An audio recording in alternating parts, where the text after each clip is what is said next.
Les attaques man in the middle, vous savez que c'est quelque chose qui est finalement très très courant. Pour s'en protéger, on a développé quelque chose qui s'appelle le chiffrement en transit, et ça se repose sur un protocole qui s'appelle TLS. Néanmoins, TLS 1.1 est connu comme étant vulnérable, donc on dit très souvent, il faut passer sur TLS 1.2, et là, il n'y a pas de problème. Ou en tout cas, il y a moins de problèmes. Et aujourd'hui, il y a TLS 1.3 qui est sorti. Donc, TLS 1.2 est toujours d'un bon niveau de sécurité, donc il faut l'utiliser. Mais il y a TLS 1.3. Et dans cette vidéo-là, je ne veux pas vous expliquer comment fonctionne le TLS Handshake, mais je voudrais juste vous montrer les petites différences entre TLS 1.2 et TLS 1.3, ce qui vous permettra de mieux comprendre pourquoi il vaut mieux utiliser TLS 1.3 sur votre site web, dans vos applications, et c'est ça qu'il faut mettre en place. On en parle maintenant dans la vidéo. Bonjour à tous, j'espère que vous allez bien. Je suis ravi de vous retrouver aujourd'hui pour cette nouvelle vidéo sur TLS.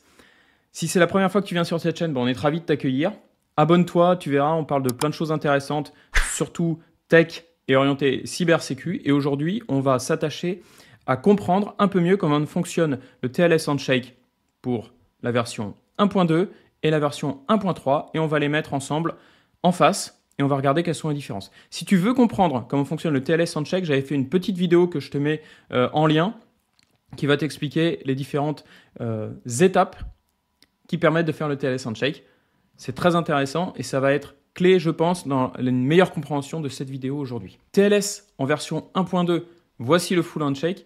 TLS en version 1.3, voici son full handshake. On peut voir que finalement, le temps nécessaire est beaucoup plus court. On passe de 300 millisecondes à peu près avec le TLS 1.2 à 200 millisecondes avec le TLS 1.3, ce qui est quand même finalement assez important au niveau du temps. Alors comment on gagne en fait ce temps-là de 1.2 à 1.3 ? Un client et un serveur souhaitent commencer à discuter ensemble et ils souhaitent le faire de façon sécurisée. Donc ils vont commencer à échanger la méthode de chiffrement commune sur laquelle ils peuvent se mettre d'accord, des clés, des nombres aléatoires, des algorithmes de compression, et puis à partir de là, on commence à échanger les données avec un certain ordre.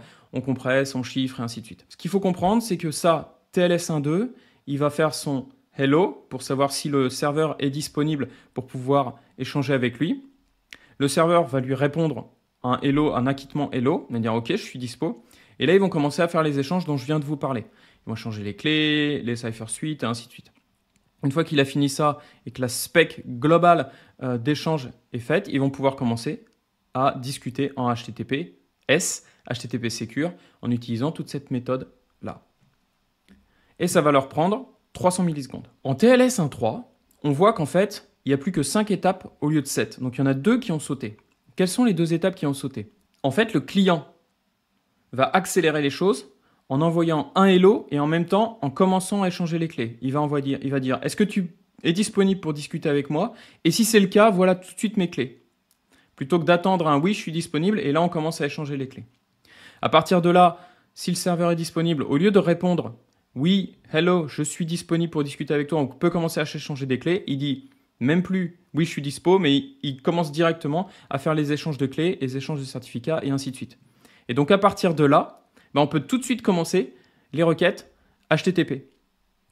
Et donc c'est là en fait que nous, on va éviter en 1.3 les 3 premières étapes de hello entre client et serveur et d'acquittement de ce hello entre le serveur et le client pour commencer à échanger les clés. On envoie le hello et directement on commence à échanger toutes les informations pour faire la communication sécurisée. Et ça nous permet d'économiser 2 étapes et ça nous permet d'économiser à peu près 100 millisecondes. Et c'est en ça que finalement TLS 1.3 est tout aussi sécurisé que TLS 1.2. Il n'y a pas de sujet à ce niveau-là. Par contre, il est encore plus rapide. Donc, pour vous, développeurs, ça vaut le coup de l'implémenter dans votre applicatif.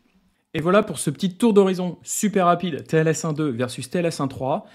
N'hésite pas à aller regarder la vidéo qui était disponible pour t'expliquer le TLS Handshake, soit avant, soit après, si ça t'a donné envie d'en savoir un peu plus. Comme d'habitude, si tu as des questions, n'hésite pas à les poser dans les commentaires, j'essaierai d'y répondre au maximum. C'est ce que j'essaye toujours de faire. En tout cas, c'est super intéressant les questions que vous me posez et ça prouve que déjà, 1, ça sert à des gens, donc c'est super cool, et 2, vous cherchez à comprendre et ça me fait excessivement plaisir, c'est vraiment génial. Plein de bonnes choses à arriver, peut-être un peu moins de vidéos dans les semaines prochaines parce que je vais être beaucoup en déplacement. D'ici là, portez-vous bien, restez sécures sur le web et ailleurs et on se retrouve très vite pour de prochaines vidéos. Allez, ciao ciao.